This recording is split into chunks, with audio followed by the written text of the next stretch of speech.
గ్రామ పంచాయతీ ఎన్నికల పోరు తల్లి కూతుళ్లను ప్రత్యర్థులుగా నిలిపింది.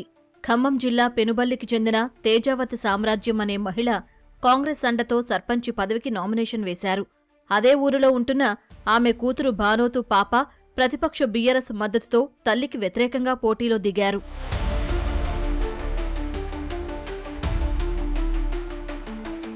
గత 25 సంవత్సరాలుగా వార్డు మెంబర్గా సామ్రాజ్యం ఊరికి సేవలందిస్తున్నారు.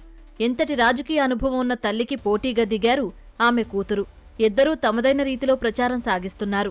వీరిలో గెలుపు ఎవరిదని స్థానికులు అందరిలో ఆసక్తి నెలకొంది. అయితే ఎన్నికల వరకే తమ పోరు అని, తర్వాత అంతా ఒకటే అంటున్నారు ఈ తల్లి కూతుళ్లు. తేజావతి సామ్రాజ్యం అండి, పెనుబెల్లి మండలంలో గత 10 సంవత్సరాల నుంచి నేను వార్డు నెంబర్గా నిలబడ్డాను. వచ్చి గత చేసిన పనులను బట్టి మరి ఆమె కావాలని నన్ను నిలబెట్టారు. నా కన్న కూతురే నా మీద పోటీ దింపారు. మేము ఇప్పటికీ ఏం తగ్గులేం పెట్టుకోలేదు. ఈ 4 రోజులే తర్వాత మేమందరం ఒకటే. నా పేరు భానోత్ పాప.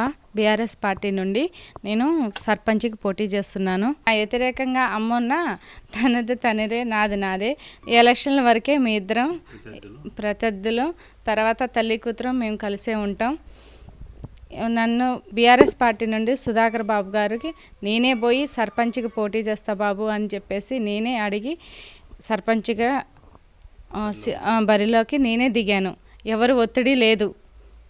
నా ఇష్టపూర్వకంగా నేనే పోటీ చేస్తున్నాను.